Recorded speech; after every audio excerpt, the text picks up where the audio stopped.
We're joined now by independent journalist Moataz Salim, joining us from Capitol Hill. Moataz, thanks for joining us. Of course, thanks for having me. And so Benjamin Netanyahu has arrived in Washington, D.C. We can put this VO up on the screen, as you can see. Smiles all around as he lands here. And in the D.C. area, he'll be addressing a joint session of Congress at 2 o'clock this afternoon. At least 20 Democrats have so far said that they will be boycotting the address. Almost all of them will be meeting, willing to meet at some point privately, either on Capitol Hill. You also just saw a picture of the entourage in the White House. There's the entourage there, including Noah Argamani, which the picture was pointing out. Former hostage, now released, has become really the face of, or one of the most prominent faces of the war that is in support of the war that Israel is prosecuting. Yes, indeed. Yesterday, ahead of his speech, protesters kind of took over the Cannon Rotunda. If you can, we could roll some of this.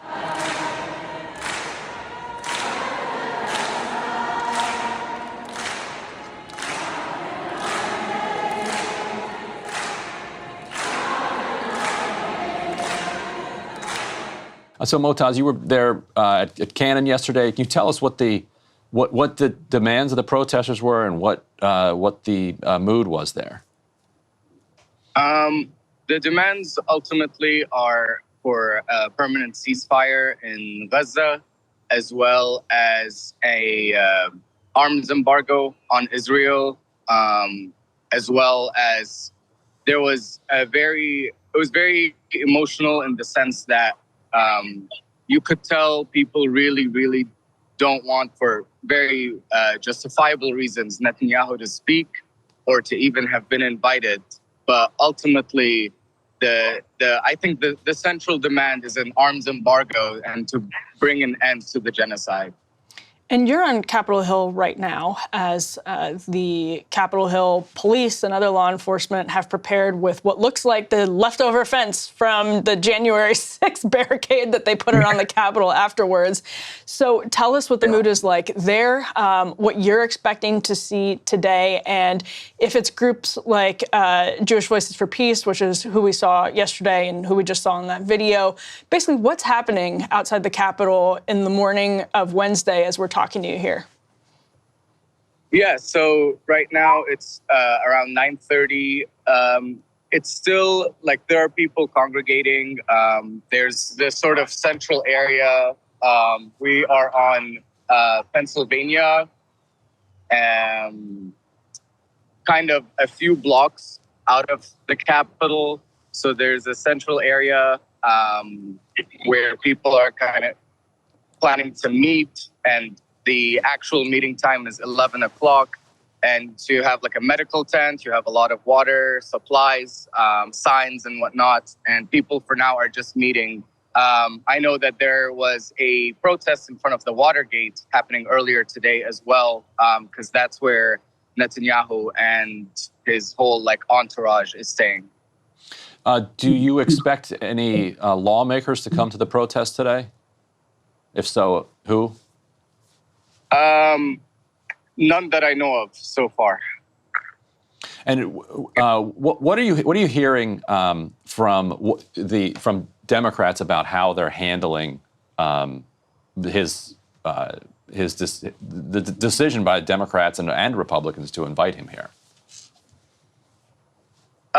Well, hearing for the most part, it seems like, and I think this is like a really awful thing, the fact that only about 20 or so Democrats have outright said that they are going to boycott his speech.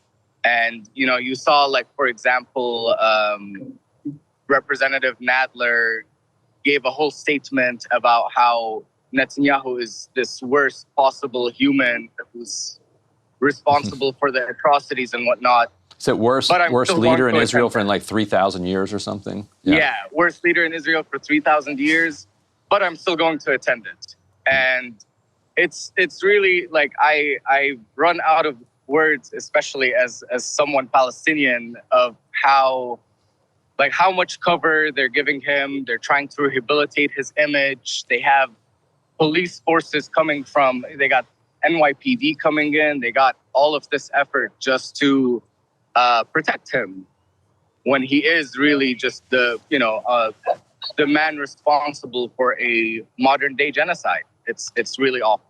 Who is participating in this protest? So again, yesterday it was Jewish Voices for Peace was a part of that big protest in the rotunda of the Cannon House Office building.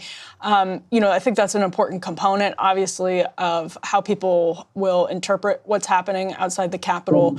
Are there Jewish protesters? What's the kind of coalition outside the Capitol today?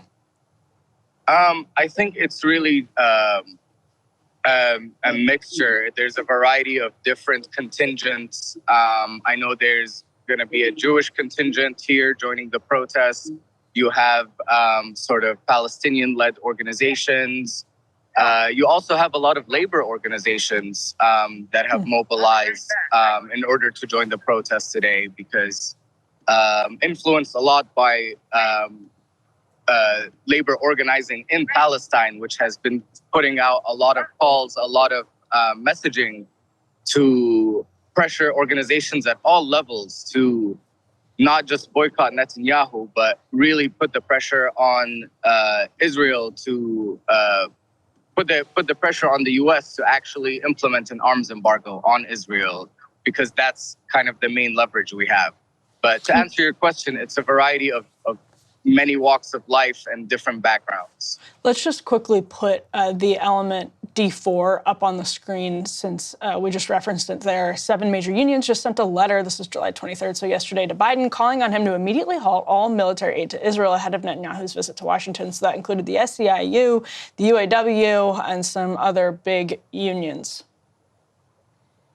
Yeah, and the SEIU extremely close with Kamala Harris, which could be interesting, and raises the question, Moataz, of how people there and people you talked to yesterday and in the movement more generally are feeling about the switch from Biden to Kamala Harris. How much is the door open for people to consider now supporting a Democratic ticket, given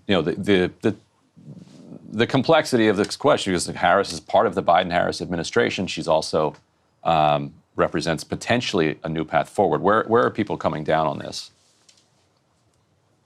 Yeah, I mean, I think looking at it in an objective, as objective sense as I can, it does definitely, I mean, the chances are much higher for Kamala to receive votes from people who are very concerned about what's happening in Gaza, what's happening in Palestine, especially from the Arab American population here.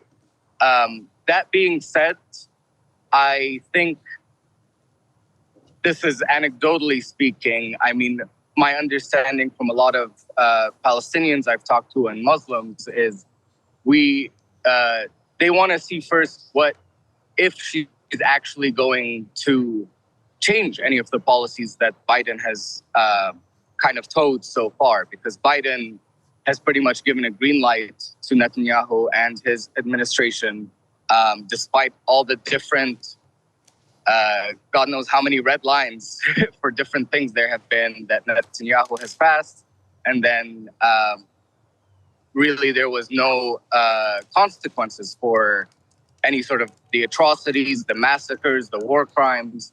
So, I mean, you do see this rhetoric from a lot of people in, like, a lot of liberals saying that, we need to push her left. I personally am doubtful of that, because it's, she's received a lot of money from the pro-Israel lobby groups in her career, and it seems pretty clear she's trying to have a harsher rhetoric, but it's been 10 months of genocide, and rhetoric is not enough anymore. I'll say that as a Palestinian first and foremost. We need to see an action plan and things put into place to use our leverage as the U.S. to bring an end to the genocide. Instead, we're going to hear from Prime Minister Benjamin Netanyahu addressing a joint session of Congress later today. Quite a moment. Moataz, thank you so much for joining us. Welcome back anytime. Thank you. Appreciate it. Hey, if you liked that video, don't forget to hit the like button and subscribe to Breaking Points. If you want to see the rest of Counterpoints, go to breakingpoints.com to become a premium member and get the full uncut show every morning in your inbox and on Spotify.